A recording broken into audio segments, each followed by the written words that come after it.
my name is Andrea Buckley, and I am a licensed mental health therapist in the state of Michigan. And welcome to the Connection Diaries. I'm so happy that you are here. You're tuning into episode 2 of lessons that I've learned on my healing journey. If you have not watched episode 1, go back and watch it because there was 3 gems that were in that video alongside some journaling prompts that you can use to begin to reflect on your personal healing journey. So let's get into episode number 2. We're going to have 2 more episodes of this particular series, and these videos will be released every Thursday. So please like, comment, share, subscribe. I would love to build this community and to remain in community and in connection with you. And stay tuned, we have some hot, juicy topics coming up, okay? So these are some things that I learned in my healing journey that I want to share with you, not necessarily from the standpoint of learn these lessons, don't make the same mistakes that I made, more so as points of reflection. I want you to hear the lesson and I want you to evaluate, okay, where are you as it relates to you embodying this lesson? These may be things that you've heard before and just have not truly embodied or applied to your life, or they may be brand new concepts that you've never heard before. And so I got some of them written down because I don't want to lose my focus, but let's jump into it with number 1. For number 1, the first lesson I learned is that you cannot love yourself without fully accepting yourself. A lot of times what happens is we love to project the most shiny version of ourselves to the world. We love to, post the most shiniest moments of our lives, right? And we learn throughout our lives since we were younger the type of behaviors that give us the applause and the likes and the gold stars, and the type of behaviors that kind of people look at you a little bit sideways, or maybe they warrant more judgment or more shame, more rejection. And what happens is we tend to shy away from those parts of ourselves. And as we begin to heal and try to develop healthy self-esteem, we find that there's a disconnect. We find that, oh, when I have it together, when I feel like I'm succeeding in life, when I feel like I'm hitting the mark, when I'm getting those gold stars, I feel good about myself. But when I feel like I'm more so embodying one of those characteristics that I tend to push to the side or to numb about myself, I find that my self-esteem is lower. So we learn over time that self-esteem is ultimately just something that is learned behavior, is conditioned behavior, right? And it's not until we say, you know what, I accept all of me, my imperfection, my quirks, my wonkiness, the parts of me that sometimes I rather hide. I look those parts in the face and I say, I love all of you. That's the only way true love exists. If someone loves you only because you're able to show up for them or perfectly do everything right, or, because they fit a standard of worthiness, that's not true love. I'm rambling, but what I'm trying to say is like, that's not true love. True love is acceptance. It's saying, I see the good, the bad, and maybe sometimes the ugly, and I accept it all. It doesn't mean I have to be excited about it. It doesn't mean I have to, not have any emotion or uncomfortable emotion around these parts, but it does mean that I accept them. They're parts that I equally hold, when I think about the parts of myself that are like more shiny and easier to hold space for. So again, you cannot love yourself if you do not accept all of you. And so that may be the missing part. And so the journaling prompt for you for that particular lesson is, what parts of myself am I still struggling to love? What parts of myself do I find difficult to love? That's one of my favorite questions, because a lot of times people may say, I don't love myself, or I feel insecure, or I feel like I have low self-esteem. But what you're really saying is there's parts of who you are that you find difficult to love. Maybe it has something to do with image. Maybe it has something to do with something internal. Maybe it has something to do with where you are in your life right now, and maybe different choices that you wish that you made or wish that you didn't make. I want you to write those things down, begin to face those things. Because again, you cannot love yourself without fully accepting yourself. Which brings me to lesson number 2, which is, you cannot heal what you fear naming. This is one that's really important to me, because a lot of times people are afraid to say things like, I feel depressed, I feel anxious, I feel afraid, I feel insecure, I feel shame, like I feel grief. If I'm afraid to even name what it is that's coming up for me, then chances are I will never heal it, right? Part of, I guess, like solving a problem is being able to clearly identify what is the problem first so that you can begin to, cope or employ, techniques that actually get to the root of the problem. A lot of us, where we miss the mark a lot of times, and I feel like that's also where I missed the mark. And so in my personal healing journey, I had to name that there was a point in time where I felt insecure and I had low self-esteem. And it's no shame in that. I'm not saying that in a like, oh, you're so insecure, oh, you have low, like sometimes people do that. That's not what I'm doing here. It's more so just saying like, right now I'm finding these parts of myself difficult to love. Thus it's very hard for me to show these parts of myself to other people. Thus it's really hard for me to find the connection that I desire. Thus I'm in the situation that I am now. And I can, when I name that, I can then give myself permission to say, okay, how do I allow a little bit more acceptance in these areas of my life? Where did I learn not to love these parts of myself?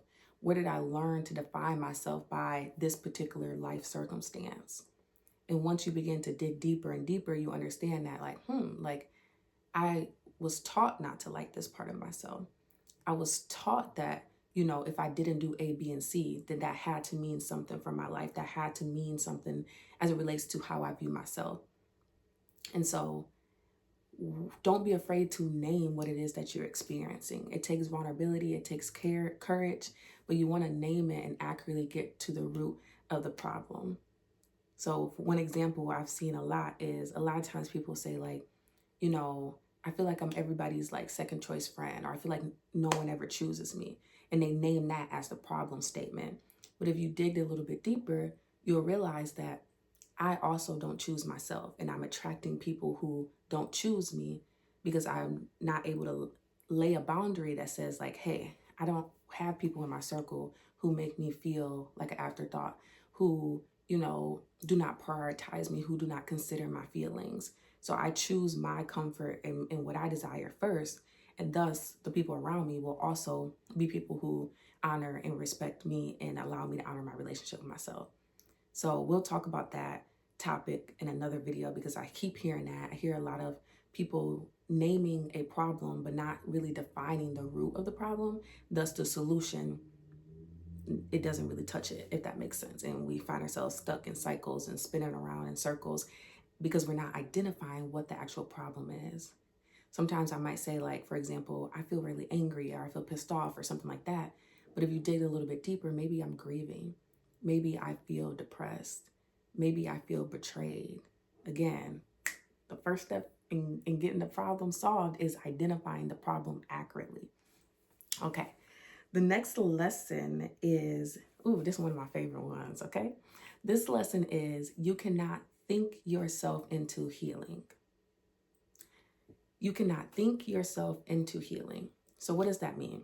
In our society, we are very cognitive heavy. We think and intellectualize everything. We read a bunch of books. We might go to conferences. We might go to retreats. We might go to do all the things, watch the TikToks, YouTube, all the things, right? But what you will find in our society, especially in Western world, is we're disconnected from our heart. We're disconnected from our gut. That's the part of us that, our intuition lies, a part of ours, that's where self-trust comes from. And most importantly, we're disconnected from our bodies.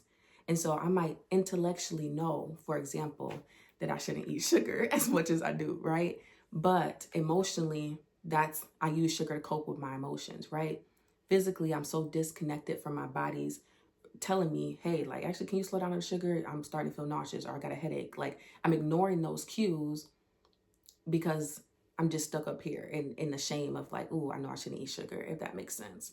But what it looks like to integrate that information is to say, okay, intellectually, I know I shouldn't eat sugar. Emotionally, I feel sad. And right now, my instinct is to go grab the sugar.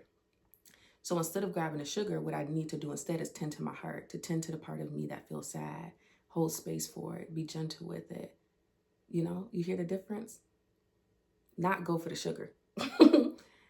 When it comes to my gut, again, my gut, the part of me that is developing that self-trust says, when I eat sugar, I get headaches. When I eat sugar, I have negative health outcomes, right? And then my body also tells me, not, it gives me the headache, it gives me the nausea. It tells me, do not eat too much sugar. We do not need this. But because a lot of us are living in high stress, a lot of us don't center our own needs in our life. What happens is we begin to ignore all those signals and all those cues. And if you do it for too long, your body, what will happen is it will begin to be like, okay, she ain't listening to me, so she don't really care. So I'm just gonna let her do her thing, if that makes sense, because she still has to survive. She still needs to move forward, if that makes sense. So I'm gonna let her do that. And then when she's ready to thrive and actually begin to listen to me and integrate healing on all levels, then I'll wait for her. And so what we do, again, we'll spend all this time collecting knowledge about what we should do and how we should do it, but we don't apply it because we forget about our hearts, we forget about our gut, and we forget about our body. And so healing has to look holistically, and it's not something that's just cognitive. But you have to be careful when you get advice from certain people. They focus so much on mindset and so much on intellect that there's a disconnect, okay? Because you will hear it and you'll be like, oh, that doesn't resonate with my heart because it lacks emotion. Or you'll hear it and it doesn't resonate with your spirit because it's not in alignment with who you are authentically. You'll hear something that doesn't resonate with your body because our bodies are all different. And so if you only use your mind to heal, you will find yourself going on paths that are not for you. It might be for the person next to you or the person down the street or whatever, but it's not for you. And so for this particular lesson, one journaling prompt I want you to ask yourself is, when I think about my healing journey, how have I engaged my mind, my heart, my spirit or my gut, and my body? Like, how have I healed on all those levels? And in what ways have I not? That's a good question to ask. And so I want you to begin to just sit with some of these questions. And for the lesson number 2, when I talked about, how you have to name things in order to heal them, I want you to begin to add that to this journaling prompt too. I want you to begin to think about, okay, after watching this video, what are some things that are coming up for me that I realize I need a little bit more healing around? How can I connect with myself a little bit more? And once you do this work, what you'll find is you're able to connect with other people a little bit more intimately and vulnerably. And that's the whole point of this channel, is to help combat the loneliness epidemic that so many people experience. And the reason that we experience this is because we're looking at healing through a lens that is not serving us. We're looking at our relationship to ourselves through a lens that is not serving us. And we're looking at relationships through a lens that is not serving us. So it makes sense. Healing is deeply relational, and it starts with our relationship with ourselves. And then from there, it bleeds out to others. So thank you for tuning in to episode number 2. Know that episode number 3 is on the way. It will be out next Thursday, and we'll have one more episode, and then I'll start a new series. But if you have any questions or anything that you want to see addressed on this channel, please let me know. I'm here to just connect, to be vulnerable, to share information and wisdom, but I also want to hear from you. So feel free to join the conversation on Instagram. Stay connected here on YouTube by subscribing, liking, and sharing this video. And let's keep the conversation going. So if you want to put something in the comments, something that resonated with you about this video, let me know. But always remember that you are loved, that you are enough, and stay inspired. I'll see you next time.